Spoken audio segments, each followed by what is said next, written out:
Good afternoon. I'm here with my guest, Prema Bangera, and her student, pronounce your name? Nadia Bangera. Nadia Bangera. And we're here on Poet to Poet, Writer to Writer. So I'll give you a brief introduction. Sorry for all the confusion in the beginning. We'll edit that out. Okay. No worries. Prema Bangera is a native of India, and she's a writer, artist, educator, executive director of Teen Voices. And she has Teen Voices Emerging Project in Boston, and she also has a new project in the making, Narratives of Transformative Love and Healing from the Past. And she recreates oh, excuse me again, nothing. Oh. And she recreates true identity using the arts, right? Mm-hmm. And so I was going to ask you, how did your involvement start with as an arts educator? As an arts educator, wow, that goes long back, I guess. I think for me, I've always just loved being an artist, being a poet that came in when I was much younger. Sort of saved my life in a way. So it's something that feels very close to me. But I went into creative writing. That's my educational background. And I think I wasn't going to go into teaching, actually. It was not my plan, but I met a friend and who told me, go into private school teaching. So that's what happened. So I became an educator through that process of just working with youth. And I've done that, worked academically with teens when I was younger, but I started working in the city, I think, doing AmeriCorps, and worked with the city through that. And I think because art is my passion, because writing is my passion, that was like my vehicle of teaching students, so a good way to learn. And then I joined Cooperative Artists Institute, and they are very much an organization they're an organization that focuses on art and all sorts of arts, music, visual arts, dance, performance arts, anything of that sort, and teach youth through that, teach leadership through that. So that's kind of got me involved and started me on this path of working with, being an art educator in a way, I guess, yeah. You are an artist in your own right. Yes, right? I am. Yeah, I mean, I continue to write. I mean, it sometimes takes a back burner when I'm trying to teach, but I'm an artist. I'm a visual artist and a writer. So, and I tried to, since I was younger, I actually tried to infuse a lot of that, and I'm trying to work more in creating pieces of that sense, yeah. What kind of art, what mediums do you work in? I think usually painting or drawing. I think that's usually, but I'm trying to mix it up and find different things. I like to, every now and then in the past I've used textile and kind of infuse that in paintings. But I feel like it's mostly with paintings or drawings and infuse that with writing. But aside from that, it's just, writing that I publish and writing on paper, the regular thing, yeah. And you're a poet, right? Yes. Well, I have written short stories. You were in the, what was it, what journal? You and a compatriot of yours, Jennifer Matthews, was in a magazine, online, Ralph Pinnell. Oh, Midway Journal, but I edit for that, so I'm so I published Jennifer Matthews' work in that, so I just do the mixed genre edit, I'm the mixed genre editor for that. You still? Yeah. Okay. And you were for a while at Wilderness House Literary Review. Yes, right? I was the fiction editor for that for quite a while, yeah. And I think right now, maybe be focusing with maybe do youth writing with that. But yeah, I did a lot of editing, but so I did short stories, and that was one of the experiences that I've had. I actually had put out a lot of, I don't think I've published a short fiction story, but there's definitely something that work that I've done, and I've done it when I was younger. So I had a professor actually. He told me, he goes, "Your strength is in short stories," and I was surprised by that, because poetry was always something that people enjoyed my poetry more. Well, my brother, just I was saying, this is interesting for you. Yeah. My brother, when he was a student, he went to Yale for lighting, and this very prominent lighting director said to him, try something else, you won't be good in lighting. And he went through, he said, in spite of that, and he's won 3 Tony Awards in lighting. So it just goes to show you, don't give up. I know. I mean, I think I like prose poems, and I always come close to that. So I feel like it's an infusion. I never like picking genres. I don't know why. I was trying to be a rebel. That's why I can't pick between writing and art, too. I just want to infuse everything together. So tell us a bit about yourself and your involvement in the program. I joined the program last year. A friend dragged me to the program. Why did you drag? You're not into arts initially, or? she said it was a writing, and I was like, I don't write. I'm not good at writing. Writing is not for me. But I actually discovered, like, I am a writer. Like, I love writing. So I've been in the program, like, 2 years now. And, yeah. How has it been? It's been amazing. Like, I've been writing a lot. Can't stop writing. Huh? I can't stop writing. And why? You know, some people just don't like writing, you know, but why? What is it about writing that sort of just makes you want to write? You know what they say, if you can't stop writing, you are truly a writer. Because otherwise, if you didn't care about it, you know, you just wouldn't write. But now you can't, it's an obsession. Most writers say they feel really bad if they're not writing, right? You know, so why is it about writing? I feel like it brings, like, a side out of me, like, like, I wrote a poem, and I didn't know, like, I could write a poem. It lets me express myself. And, like, anytime, like, sometime I'm, like, in a bad mood and I don't want to talk about it, but, like, I would go and write it and I'll just feel better. So I would say, like, it's therapeutic in a way. Exactly, like a sort of comfort for me. Okay, and what have you produced so far? I've done a workshop at Northeastern, and wow. I'm in a website now. You made a website? Your own no, they put my writing in their website. And this is all as a result of this Teen Voices Emerging? Teen Voices Emerging, yeah. I've become more comfortable of speaking. Like, I could go on a stage and speak. Wow, that's a thing, yeah. Yeah, you that's stage fright before? Yes, big stage fright. And one of the things you did mention, one of the things that she did last year as well, is there's a piece that she wrote about Islamophobia and sort of how that's so prevalent now. And we did a film video, a poem, I guess a story video of you, yeah. What's your ethnic background? I'm African American. From Guinea. My parents are from West Guinea. Oh, West Guinea, okay. Yes. All right. And you're a Muslim? Yes. So that must be difficult in this time, right? In this country and all the Trump and all this stuff. Yeah. So I imagine your writing has addressed some of those issues? Yeah. Yeah, good. You know, we had something like, we still have a writing program like this in Somerville. It's based at the Mystic Housing Projects. It's called Books of Hope. I don't know if you've ever heard of it. I heard Books of Hope. Yeah, I think I've connected with them in the past. Not when I was doing Teen Voices Emerging, but before that. It seems, actually, no, that's not true. They actually came to us. I'm trying to connect with them more. Of trying to do an anthology, and I think I was trying to send some of the girls to the. Yeah, they do a publishing component. They do. They're very incredible. Yeah. So I'm hoping that we can connect and kind of create that. And that's one of the wonderful things that happened with Northeastern is the Southern Poverty Law Center is who we have partnership with, and they led the workshops. And so there's so many girls that had the workshop, and now their work is now published in Woof magazine, so it's an online journal, and it's really exciting to have. What magazine is that? Woof magazine. Okay. Yeah. Okay. It's the Northeastern online journal. Yeah. Wonderful. Yeah. You've had some poems there. I had my writing there. Yeah. So she has like an article. An article. Yeah. Okay. What was the article concerning? It was about, like, Islamophobia. Oh, all right. Okay. Yeah. Okay. Now, Teen Voices Emerging is for all girls, right? It is for all girls. What's the philosophy behind that? So I guess originally it had been, so it has a long history in the sense that it used to be just Teen Voices, the magazine that I think is nationally known. And that was... did you start this program, Teen Voices? I started the Teen Voices Emerging. And that's under the umbrella of? It's not under any umbrella of right now. It's independent, but it does get its like legal work from like two different organizations, BCYF and Cooperative Artists Institute.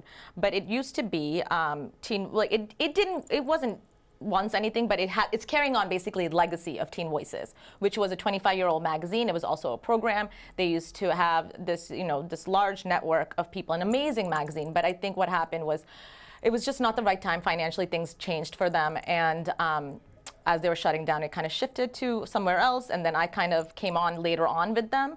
And again, sustainability became an issue, but I just felt so passionate. I think Haja came in the year after, but I was very passionate of these girls and just feeling like... Where is it based, in Boston? It's now, so our home is in Dorchester. Okay. The program runs actually at Fields Corner Library, but and so it's Boston teens, so it's everywhere, any Boston teens. So they give you space. they do give us space. They're kind enough. I have like office space, and then I have the program space as well. So it's really nice. And I think I actually owe it a lot to the people that have been a support system in my life, the great network that I have, and great friends and supporters. So it's, yeah. And if people wanted to donate to this very valuable program, how would they do that?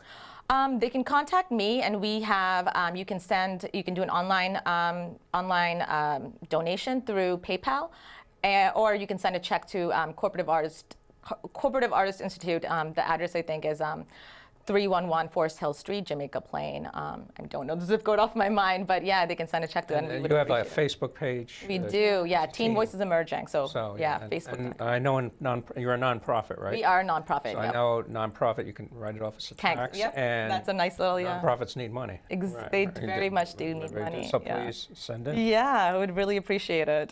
Now, tell us about the different genres of art that you offer to kids. So a lot of it's focused around, I think, anything that they feel excited about. It's predominantly writing. So writing is the focal point. So, and it goes into different parts of writing. So initially it was pushing like article writing, but because I'm a poet, and so that's the where I was when I entered it. But because I'm an artist and a poet and a short story writer, I kind of allowed these kids to pick whatever they like. So sometimes things become personal, and you can use the fictional part, or you can use your imagination and kind of go into that realm. So a lot of it is allowing them to pick what they feel comfortable with, is whether it's poetry or short stories or newspaper writing. And then I'm trying to bring more and more art involved in it. Art just takes a little bit more supply, so that's always a tricky thing, cost, budgets, and things like that. But I am trying to bring that element. A couple of years ago, I brought in my friend, artist Susan Porter, and she led a really nice workshop of involving writing and art. She's a bookmaker, and so they did a lot of infusion of both. So a lot of it's, in some sense, allowing these girls. So Haja it was her first poem, but she had already written a poem in some sense on her own, but allowing them to kind of understand the process of poetry writing, and that becomes a natural element for them. So I think it's a matter of what they like to do, and then giving them a direction. So most of it is social justice driven, is how is it going to make an impact in our community? How can we create change among the people, and how can we create change for the teens so they have a voice and they can be heard? Because oftentimes we're not listening to our youth, and it's just a platform for especially young girls to be heard. So. And also, like, if I don't know, I mean, this is a philosophy in all girls' schools. Yeah. I mean, if you have guys in there, there's probably going to be distractions, right? As a cute guy, you might not be able to. Well, I don't think it's about distractions with creating this all girls program. I think it's more like they're not heard, so they almost because It's I mean, that can be the process, but I feel like I mean, then they don't have to be heterosexual either. Exactly, so that's the thing.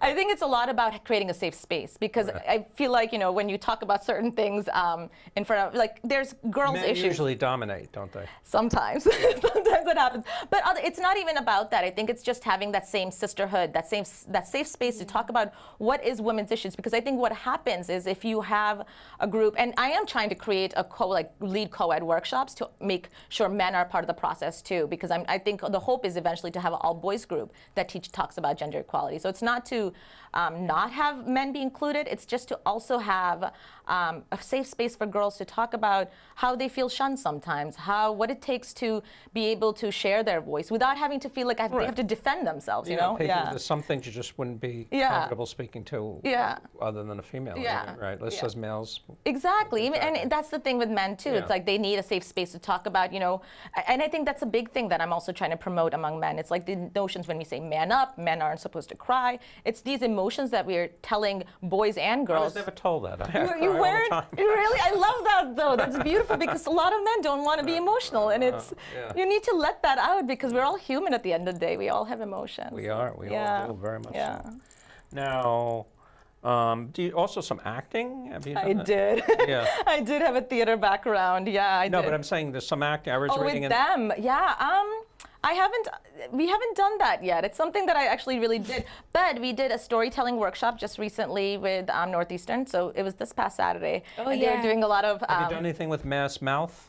No, but I'm reaching out to Theater Offensive, and I connected with, I forget what their name is, but this Urban Theater Club, I think, or Third and Group, that that I'm trying to connect with. And because I have a theater background, that's definitely an interest. But I feel like I throw so much at them, and I'm trying to figure out a better structure of like how to engage them and do different things. Yeah. And how does this? When does this program meet? Is it all the time? So and this is your full-time work? Yeah, I mean, I have other work that I do as well. I mean, along with the magazines, and I think I have my other. But this is my focus. This is my. This is my focus with my work. But we meet, the girls meet once a week on Wednesdays so right now, Wednesdays from 3 to 6, so after school, So that's, they all come together and we have, refreshments for them. Do you get referrals from the school or? I do my own recruiting, but I do get referrals from school now that I've built a network from the teachers that I work with. So I often go into the schools, I go into community centers, I publish it into or post it into social media, and a lot of word of mouth. We have at Endicott College where I teach, we have an intern. We're always looking for people. Yeah. You need interns? I would love interns. I would love interns. I have one coming in. I think someone else is going to be an intern next year. She actually wants to. She'll be graduating, so she is she graduated and she wants to be, or she will be an intern. What are you going to do when you graduate? No, I graduated from high school like 2 weeks ago. And what are you doing? What are you doing, or what are you going? You going to college? Yes, I am. Wheelock. Wheelock, a good college. So, do you think you would have been going to college if not for this program, or what? It's a part of my journey. Yeah. Yeah. Great. Haja's very strong. She can make it everywhere. Thank you. Now, so we talked about publication that they've been published on websites, and the print. Have they done print any yet? I'm trying to think. Yeah, Somerville Times. Right? Yes, Yeah. So we've done different prints. I think, I think we've had different prints. I'm trying to do more of that as well. So I think online becomes easier in some sense because it's the quick But I'm looking for different venues to publish them. Hopefully, try to create our own magazine. But that's a different story. But we have had even different venues like Media Girls, which is another middle school oriented, girls oriented. Nonprofit organization that's also published their work. So it's been And you deal with a lot of students who are of other ethnic backgrounds and things like that. Now you came here from India. Did you experience a lot of problems assimilating into the culture? I did. And it's funny because it's nothing that I realized until I started growing up and was like, wow, that really shouldn't have happened to me, or that shouldn't have been the process. Like what happened, for instance? I think there's bullying that I didn't recognize. There's a lot of sort of, I guess, ignorance, but they're young kids. I was really young when I came, so it was a lot of ignorance that's there, or maybe I just didn't realize that they were poking fun at me, and that happened. So there's a lot of bullying. So you weren't traumatized by it? Probably a little. Oh, okay, yeah. I think so. I think you hold that stuff, and especially when that happens as a child, you don't know who to express it to and how to express it because you don't know what's happening to you is wrong. So it's really hard to articulate that you're feeling sad, that you're feeling alone, or that you are feeling hurt by the words that's being said to you, because you don't know that this shouldn't be happening to you. And I think that's the thing that needs to happen in our communities, that we need to talk about bullying, and bullying starts at a very young age. And the fact that we are coming from different communities in America, especially, that this should be a free space. That it's not only on that. I mean, I remember as a kid being bullied all the time. Yeah, and that's the thing. It's not about ethnicity but too. It's worse now because of Facebook and. Right. Cyberbullying is a huge thing that's happening. I actually had one girl that's working on the piece. I don't know if it's going to happen, but cyberbullying it's devastating to me. Think about not only bullying, but the comparison of what friends are doing and how this created life that we have right now, and it's tough. I think growing up. Yeah. Do you experience a lot of prejudice? Obviously, you've written about it. What was that? You experience a lot of problems. You're being, you wear the hijab, dress and of course. You get a lot of stuff. You get a lot of stuff on the street, or more not really, but I would feel the tension, or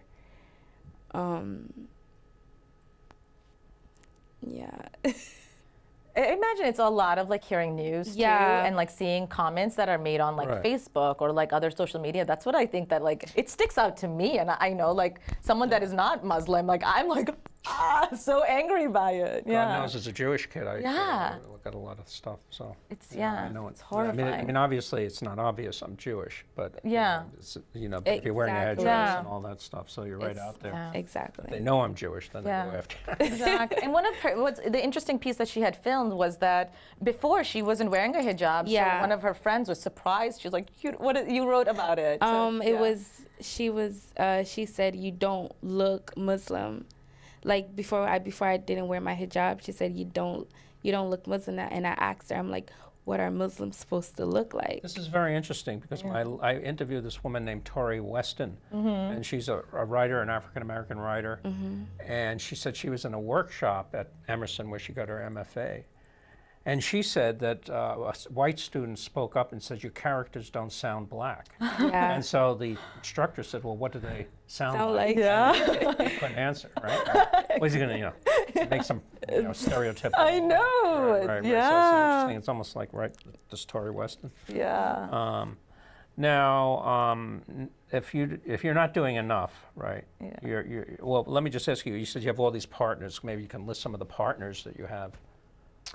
I'm connecting a lot with different people, so I'm going to probably miss some, but I think... You said you have 5 partners or something? Oh, the publications. Yeah. So I think it's been in and out. I think Somerville, the newspaper that you always do, is open one to of you? them. Yeah, Always and the open to you? Boston, the Poetry Small Press, I think, is one of them. Media Girls is one of the venues that we publish through. Wolf Magazine through Northeastern.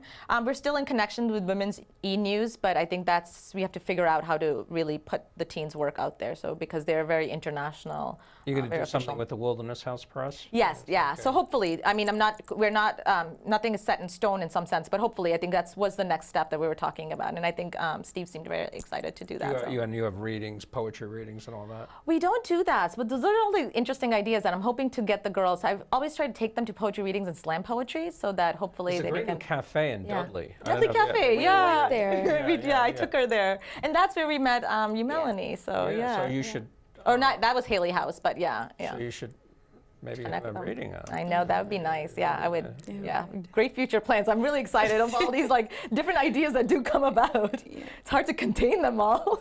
and if that's not enough, you have this new project, narrative. What is it again? Narratives of Transformative Love. Transformative Love. Sounds It's a really mouthful. esoteric, but it's really. Yeah. So what is it? I struggle with the title, but it's something that started, but each word almost creates the whole essence of the program. So this also started with a while ago with the Cooperative Arts Institute, specifically the Peace Drum Project. So that's a program that works with teens. That's the one I was very much a part of, actually holds my heart in a very deep way. I worked with Susan Porter and the teens there. It was started with Susan Porter and her husband, Charlie. And it was about teens connecting with elders and trying to bring the whole intergenerational community together.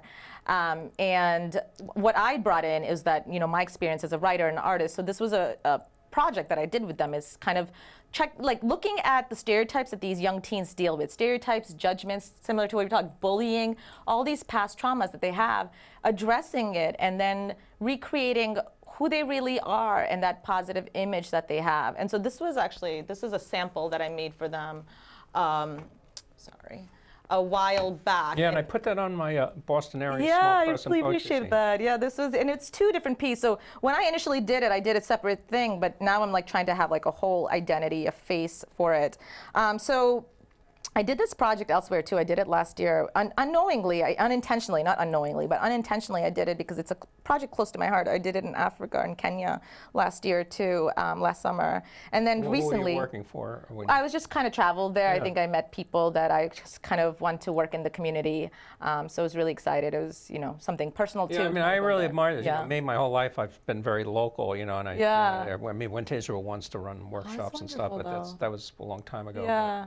I like how you have that sort of wanderlust. And I do. I didn't even have that when I was young. So, Yeah, really? Well, you seem that way sometimes, no? Wanderlust within Boston. Yeah, Maybe, you know, yeah, that's great. Yeah, no, I love exploring, and I love just being out there.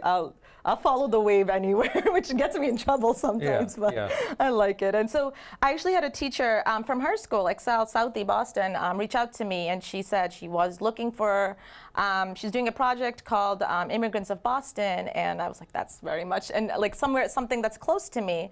And I started working with her and her teens, her ESL class, and started doing the same project and brought the kids. So it's another little layer for their program. And then I felt like this was something that can evolve, because a lot of the kids, this is what it turns out to be. So like, you know, a whole image, and so the negative and the positive. And what it ends up feeling for people, and something that I experienced too, that we often live in a world where we're told to be positive, positive, positive all the time. These positive affirmations we're supposed to tell ourselves. But if you don't believe it, you're never going to get there. And we're bombarded with negative messages, but we're told not to feel negative. And it's really hard to get out of that hole. And for me, and I feel like this is true with a lot of artists and writers, I might, you know, or many of them, is that we have to go to a dark place. We have to address our issues. Like I have felt that I have gone to my dark places, my painful places, in order to come out of it much stronger. And I have to go through that journey because, and you know, the thing about it is also is that it's healing for not only yourself, but it's healing for others. And I think that is, like, for me at least, a way to create true change. And that's my hope with this project, is to go out into the community and allow people to show their true identity, the negative things that they've heard since they were a kid, the traumas that we have gone through, the societal expectations that we deal with, and say, no, this is not who I am. This is not what I want to be. This is nor something that I should be. This is you know, I had a student talk about how they're a photographer. Someone that I dealt with, a girl that she said, I don't know anything about my positives. And I was like, well, you do art. And so she was like, yeah, I actually connect with the community with my art. So it's really tapping into who you are as a person and letting that shine. So that is, you know, that. How's that going to play out? How's that? So I'm still testing it out, and I think well, I mean, how does it, the mechanics of it, like? Oh, so it's a work. So it creates like almost like a writing art workshop. So you start. I mean, we come in. So this is what I did at the school. Basically, it will be a different emphasis than the the emerging writers. Yeah, and I'm actually going to do the project with them too. So it's separated, but it will be combined together. So I'm actually looking forward for the girls to do it themselves, and it's going to be sort of taking that element of gender equality. So they're two separate things. I think this is just a process for me to bring it out, not just with girls, but sort of the whole community in terms of identity and healing. So yeah. Okay. Yeah. So I mean, do you feel limited anyway as a woman? You know, for the careers you can access now, or things of that nature. I mean, like you want to be a doctor. I mean, if it's male dominated, you know, you say, "Oh, I'll be a nurse" or anything. Do you feel that in some ways that the gender equality is, you know, affecting your perception of things? I would say no, just because, like, I tell myself, if I put my mind to anything, like if I really push myself to anything. But do you think you might have to push yourself harder than a man? I mean, yeah. But it's always gonna be like a competitive yeah. thing. Even with a girl, I guess, is just, I would just have to work harder, and that person would have to just work hard, and then, yeah. Yeah. Okay. No. And you know, how long has this program been in going on? Teen Voices Emerging. So I mean, it's because of the long history of it. It's kind of in and out with different things, but I guess officially 2 years now. So and yeah. Have you had any like people went on to do other great things yet, or it's going to take a while? I think they're already great, but I mean, you know, go on even too. I mean, no, I understand. You know, writing is a progression. I know. Yeah, I know. It's true. I mean, I think a lot of them are going into different elements.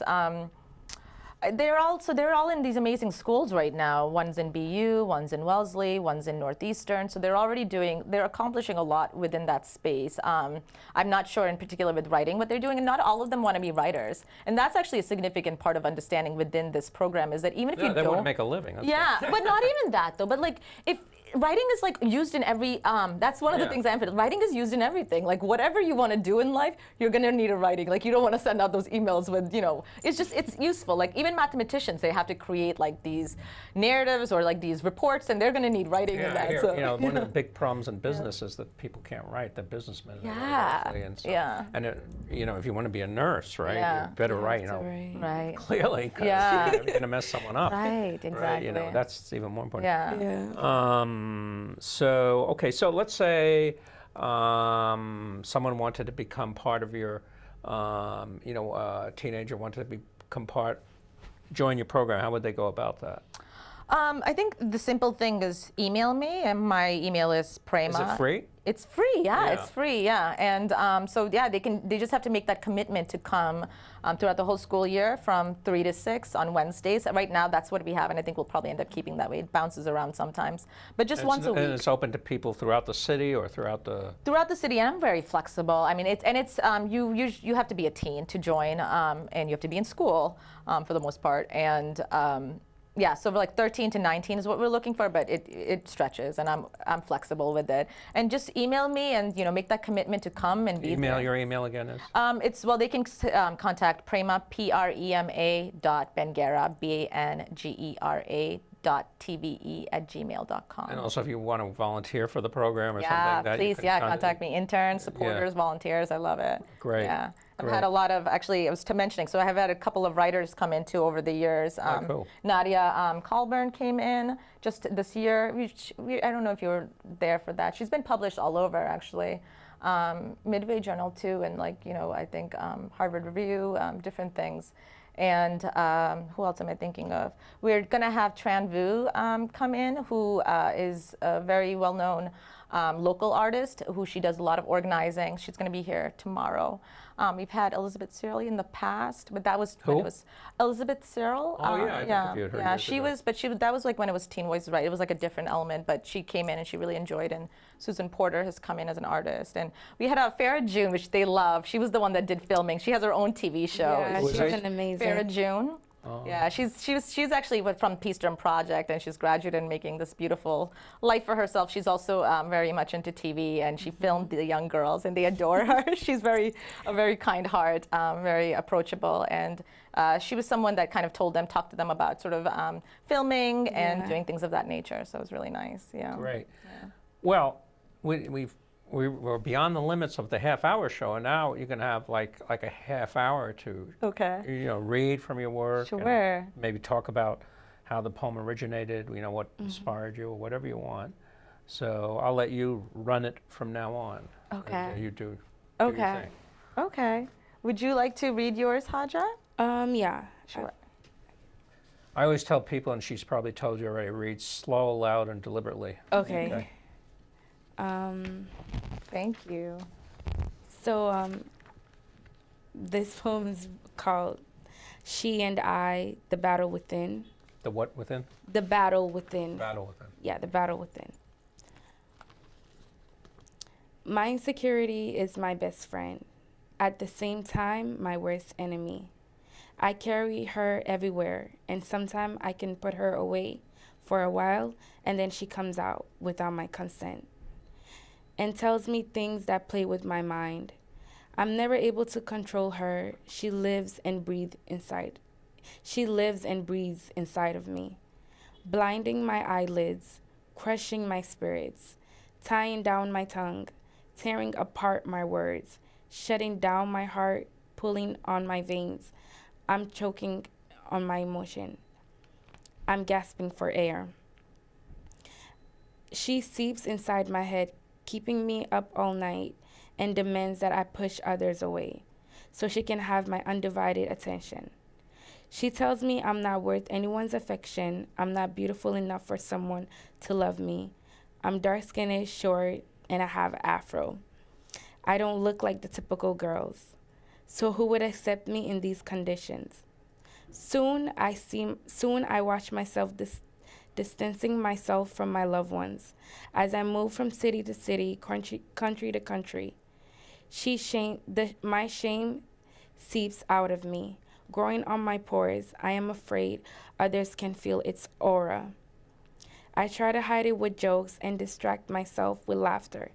But when I get home, I tear up as I peel off the mask I wore all day. With every tear I wipe off, I begin to conquer her, opening my eyelids, lifting my spirit, releasing my tongue, declaring my words. Beautiful. I like how you personify, you have a she, and detail, which is always very important in a poem. You just didn't have these generalities, you actually put some specific stuff, going on there, and it's very evocative, Thank you. Yeah, very proud of her. Yeah. Now, this poem, I know poems are constantly revised. You've got to revise, am I right? Yeah. So do you go through a lot of revisions on this? Yes, this poem, I actually wrote it. It was because when I go to the program, sometimes we have like things to do. Like Prema would tell us to write about a topic that we talked about that day. And this was actually, I was just home, and it was like a free writing I did. And I showed it to her, and she was like, wow, this is nice. And we worked on it, and like, I loved it. Right, I mean, it's sort of like, when you're free writing, it's sort of like brainstorming, it's all over the place. Exactly. And to let you know that, some of our greatest writers, like Thomas Wolfe, I don't know if you've heard of him, he wrote, what was it called? Only the Dead Know Brooklyn and other things. But he was sort of manic depressive. He would get up and just keep writing for 24 hours, huge stuff, and then he would bring it to his very famous editor, Maxwell Perkins, and Perkins would, shape it into and it became great work. Yeah. Hemingway had great editors, everyone. So, and if you're, self-edit, it's very important. Yeah. So that's what I always try to remind them about free writing, because it's such it's therapeutic. It's scientifically proven. It's a healing process to just keep writing. Yeah. And so it's really nice for them to have that. Good. Yeah. Good. Thank you for that. No problem. Thank you. You want to read another, or you want to just go like back and forth? It's your show. I'm not going to. It's not my show. It's your wonderful show. Did you want to read the other one, or? No, I just. You're good. Okay. Well, thank you. You're only going to read one today? Yeah. You got to fill up another half hour. Yeah. All right. I'll read. I have a couple of things. I'm going to do shout outs to all the things that I think I've published with you, but I'll read the first piece of the. But by the way, can I just throw in Sure, can you just give me the new issue of Ibbotson Street? Yes. Which you've appeared in. You appeared in Ibbotson Street, haven't you, ever? Yeah, that's the one I was going to read right now, too. Okay. Yeah. But this is the new issue of the Ibbotson Street Press, Ibbotson 41. And beautiful. You can purchase it online. It should be on Amazon soon, or just go to Ibbotson Street Press, the bookshop on lulu.com. It's a great issue. We have Joyce Pesaroff. I interviewed her, Ted Kuza, the former poet laureate, Brendan Galvin, many other fine poets. And Prema is one of the fine poets that we had in past issues. Thank you. Perfect.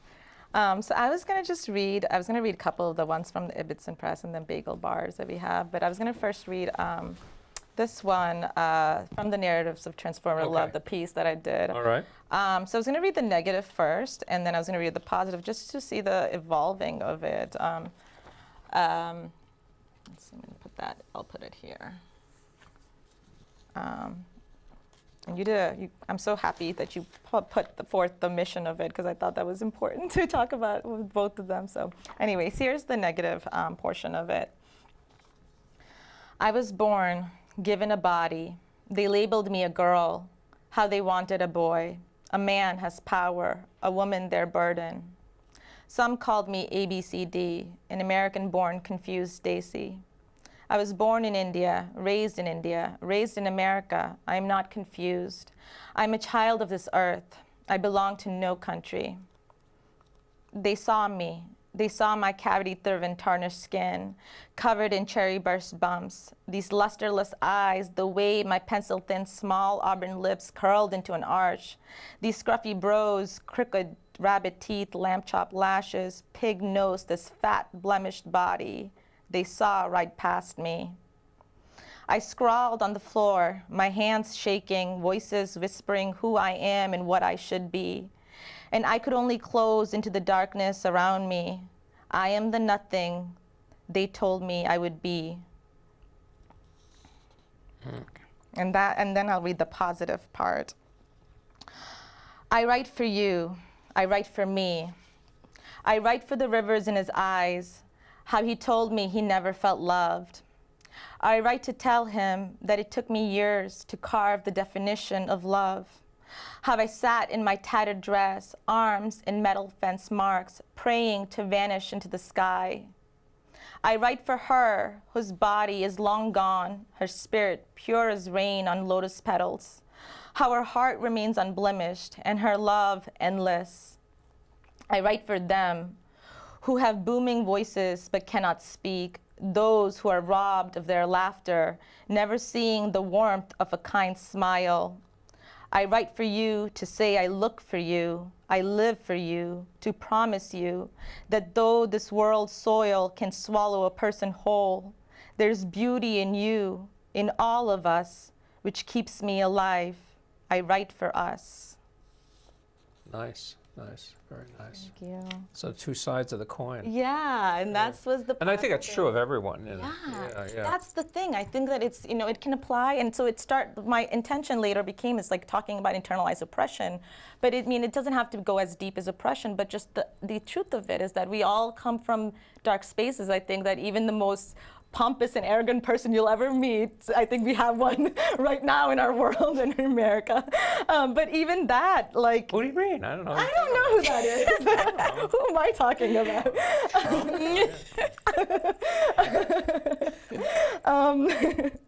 I think everybody has insecurities, and I think everybody can address it. I think it's only allowing yourself to go into that space. And I think what I find really you don't appreciate you don't appreciate light until you have dark. Exactly. Right? So, exactly. yeah. And you have to, the two sides of the coin, like you have to look at both. And we only know light when we know darkness. So yeah. And why did you, I know you wrote this to sort of like a, start the program kind right. of, but I mean, how did the brainstorming come? I mean, how did that process go for you on that? I think for me, what I ended up writing was just actually, it was a quick sample that I was trying to do for the kids, but it became powerful for me in the sense that I could tell there's what's amazing about working in a lot of these teen programs is that you're just kind of recruiting teens. You never realize as you're recruiting them how much trauma that they're filled with, and once you get to know them, and this is any teen, there's a lot of something like bubbling inside of them, and especially when you're in a fragile space in that young age, you just don't have that voice to let it out. But I think that even happens. You're almost suffocated throughout your years of not letting that pain out. So I think for me, that's what transformed itself, is that I really wanted people to talk about what's hurting them. And I think that working with teens, I kind of saw that grow, but now I kind of want to take it outside as well, and in all levels, so that people can look into the dark spots in them and say that, yeah, it's there, but that's not all I am, that's not even who I am. Because my belief is that I think a lot of the negative criticisms that we have developed over the years, that inner critic, it comes from voices that we heard unknowingly, maybe they were ignorant voices, or maybe they were unintentional voices, but it's not our own voice. It's outside voices that have told us to believe these negative things about ourselves, and I'm trying to shatter that. I'm trying to shatter that within myself, and my hope is to shatter that in other people so that we can live a little bit peacefully and happy and have compassion. I don't know if that, No, I was going to go on to something different. So, I mean, this is a lot of stuff going on. What do you envision 5 years down the line? For this? For this? What do you want? My hope. Your own space, or? Yeah, I mean, my hope is that it becomes like a tool that people can use to kind of look into themselves and create sort of better, develop confidence within people, so that they can take their strengths and transform. I know what you want to do. Okay. I meant like, like a space or expand, or what are you thinking of? I mean, creating it at an organizational level, yeah. I mean, that's definitely like a space, and created it as an organization that can, move across globally, nationally. So yeah, in that sense, that's your ambition. Yeah, it's my ambition, but I don't have anything like really clear cut in terms of like creating a 5-year plan just yet. But definitely, that's always something. Do you have a grant writer and all that? I am my grant writer sometimes, which helps with having some writing skills, but I am actually trying to work with others too to create that. So the hope is, the hope is to create something similar in terms of teen voices emerging too, and have teen voices emerging grow in itself and sustain Or itself. maybe part of the school system. Yeah, and that's the other thing, is that because I took it to a school is to transform. And I think I'm really open to ideas, to be honest. That's the space that I'm at. So I don't have these grand visions in that sense where it's like set in stone. I'm just allowing it to transform itself and become whatever it needs to be. And I think that's my hope. It will be your life's work? Maybe, yeah, I hope so. I hope, and I think along with all my other ambitions and aspirations. So yeah, one component of your multifaceted woman. Yeah. Thank you. Yeah, one component. So I'll read the two pieces, if that's okay. Whatever you want. Yeah, thank you. And so this I have to attribute it to Doug Holder, who published me in this beautiful journal. It's such a beautiful journal, beautiful cover. So this is called Broken Fortunes, and both of these poems I wrote a long time ago, so this was written a while ago. Broken Fortunes. They play a game he once used to play, the 8-ball of poetry. On the radio, Spectre sings, "You were my greatest downfall. I loved you first." His gaze is an abandoned, wounded dog wanting the bone it once chewed on. "What are you thinking?" she asks. He turns pages, recites some line in a book, what we have. "And what is it that we have?" she asks. He turns pages, recites love. Letters smudged on a fleeting train. Its graffiti pairings hang like two stars flying in the vast cloudless sky, hurtling into one another, creating embers like the friction of wheels against tracks. We are the mystery laced in this movement, the magnetic particles driven to collide. He asks, what will we remember of each other? She turns pages, recites the sundering couch, its tattered suede, the measureless change in its cracks, the only real comfort I've ever had. Its pungent aroma holds the histories of my body's favorite memories. She remembers how he once told her that he only needs the sky, its stars and its angels sculpted in constellations. How she was the only angel he'd wait for till the first light. Now their bodies are wrapped so tightly under a thin blue sheet, their fingers and thighs sweet grappling one another, knowing that letting go will release the visages of those pages inside other bodies, the apparition of tomorrow. Wow. Now I know why I published it. Thank you. Nice. Thank you. And so this is Bagel Bards, and we haven't seen you in a while. I know. I You're mentioned too busy, that. probably. Yeah. It's the thing. I work a lot on Saturdays, and so my hope is during the summertime I remember Maybe sending you'll out. make a Yeah, visit. I would love to come because I miss all you guys. Okay. So this is published a while ago, and this poem came from one short story that I wrote, which is a lot about this young girl, and I kind of used my own background elements. By the way, you studied at UPenn, right? No, Penn State. Penn State. Yeah. And were there any mentors there that you can name? Yeah, I mean, Tom Noyes was my advisor, and George Looney I met.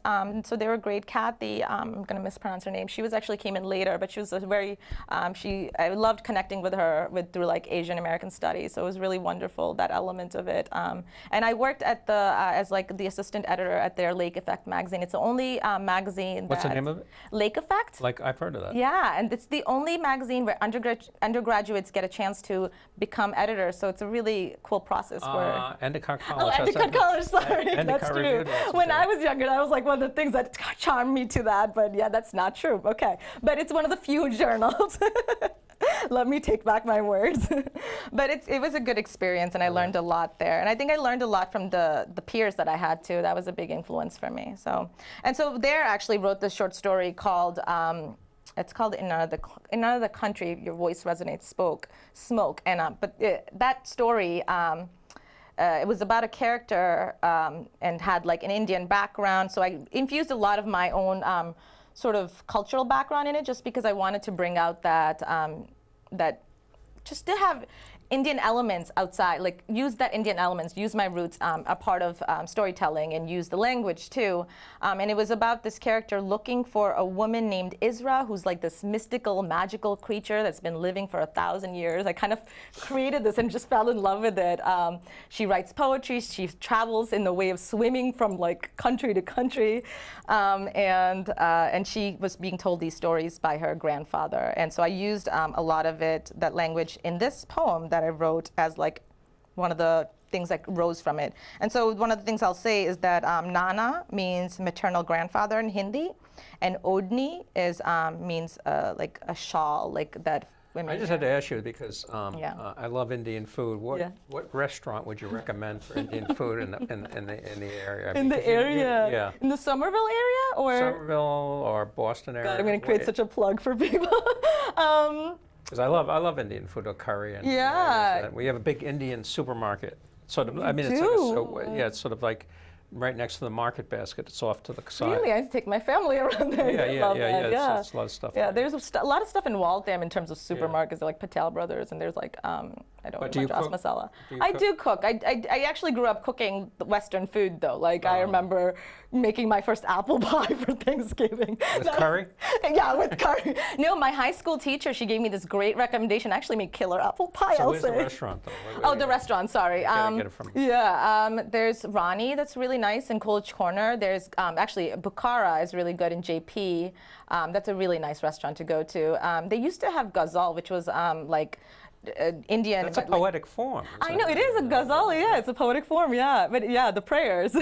But it's also Muslim, so it's a Muslim-oriented Indian food. And what else? They have Kashmir, but yeah, in Newbury Street. There's one in the Middle East. I don't Yeah. remember, but I think I've Oh, been. Shalimar. It might be that one. Shalimar, and Dosa Factory is there too. Yeah. Is Yeah. this Central Square? No, I think the Middle East. Oh, Middle East. What do you mean? The Middle East restaurant? No, isn't the area is called Middle East? I think you're thinking of the restaurant, maybe. Maybe. Yeah, the Middle East is a restaurant, but it's in Area Central called the Middle Square. Yeah. Yeah. Maybe it's Yeah, I think that you're thinking that, but there's Shalimar and Central Square Yeah. and Dosa Factory that's there. It's It right might next to the Middle East restaurant. Yeah, Yeah. it might be that one. Yeah. Can you imagine having I know. a neighbor Middle East? Oh my God. There's a restaurant called Diva in Somerville, which I've never been to, but I remember seeing Yeah, it. Yeah. yeah. They should all give me some support in terms of me plugging that. That's right. Yeah. You want to Shout send out, donations? yeah. Go ahead. You want curry favor? Yeah. no, Yeah. there's a lot of good Indian restaurants coming out, I think. Okay. Yeah. Okay, so this is a poem, sort of has Indian elements in it, and it's called Nude Body of Gutters. You lose her in the vortex of guttered water. Her tangled hair entwines, tornado-like. Her body spinning boisterously at its core. Her name, Isra, the wooden doll with black pebbled eyes. Your body was 5, your mind was 42. Papa's hands were covered in wire, your arms cable scraped.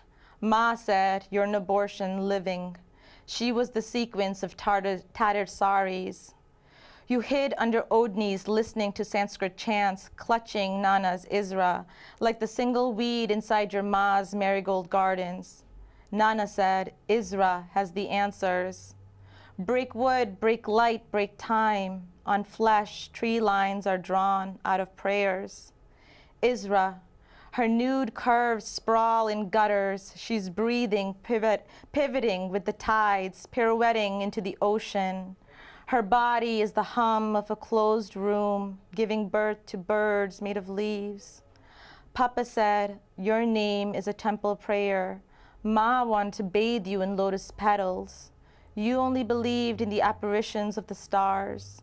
Your face ruptured hallelujahs of the wavish monks. You will lie in a field of perennial voices. You will meet Isra in Shanghai, under bridges of pillars laced in Mandarin. You will smell the opium once exchanged for weapons. Your body will turn into ashed wood, your mind still breathing.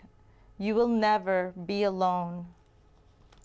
I imagine you go back to India a lot. We don't. We don't as often, but we did recently for, we go like every 5-6 years, which is a lot of time in between.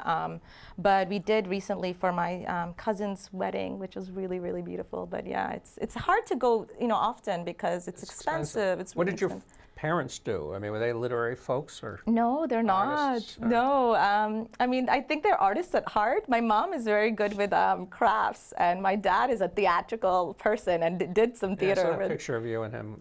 Yeah. Yeah, so What he did was very do? much a philosopher. What did he and do stuff. for a living? He is he's a CPA, so a lot of accounting and stuff like that. He did lots of different things. Went into like social justice, went into like law at some point. Yeah, so They did a little bit of everything. yeah, a little bit of And everything. you grew up in Brookline, right? Yeah, in that area, yeah. And then we moved to lived in Quincy as well, in Brighton areas. Yeah. Yeah. So yeah, moved around a lot. I would say not a lot, but like enough for me to feel as a young child I was moving. Right. But yeah, no, I think that they always have this. I think from my mom too. There's a lot of storytelling that's. In the Indian culture, there's a lot of storytelling, oral traditions, and that mysticism that's there that kind of puts your imagination at heart. So as a young child, I was always reciting stories and kind of. No, in Africa, there's something called, I maybe I'm mispronouncing it, a groit, Groit, the storyteller. Are you familiar with that at all? I don't know if they have it in Guinea. Maybe I'm mispronouncing it. But did you have like a family that storytells or writes? Or? Yes. So I used to go to a Quranic school, like where we used to What school? Quranic, like Chronic. Quran. Yeah. Koran school. Quran, yeah. Koran. I Yeah. think you said chronic. I'm sorry. I Yeah. have sometimes I say words in French a little bit. I mix French them accent. up. Yeah, well, anyway, so you went to a Quranic school Yes. and And the teacher used to tell us like a lot of stories. from the Quran? Yeah, but it was like he would relate it to like things in like life, and he would like mix it up to it'll be like really interesting, and like we would like we would relate to it easily. And my grandma used to tell me like a lot of stories, but that was the closest to like story time tellings and stuff. Okay. Okay. Yeah. Well, let's see. You got 4 more minutes, so what do you want to do? 5 more minutes. 5 more minutes. You could read more, or you could. I didn't have anything else that I picked out to read. Well, now you have to read something. Right? No? Why not? It was a good one, the first one. The second one is like it's kind of longer, so it won't fit into 5 I mean, minutes. won't fit into 5 minutes? Yeah. Do you want to maybe talk about your favorite, one of your favorite like memories of like with being in Teen Voices Emerging, or something you've learned from it? I don't know. I don't want to put you on the spot either. Do you want to talk about your process of like how we came about writing that piece, or like how it felt to do a lot of storytelling, or like the practice? Well, I mean, the poem was very revealing. Mm-hmm. I mean, and that can be painful. Yeah. And you performed it now, and I imagine it wasn't easy. Mm-hmm. But if, like a famous poet said, Auden, he said, if I'm affected, really like a poem or affected by a poem, it makes me cut myself while I'm shaving. And the poem was going in that direction. You were saying, talking about the inner stuff. Is it hard doing that? This actually, like I wrote this poem like a week ago, and throughout the program, like I was coming out more out of like my shell. Like I was being able to like express myself. So I feel like this poem was like, it like opened the doors for me kind of to like just feel like be free to like just express myself kind of way.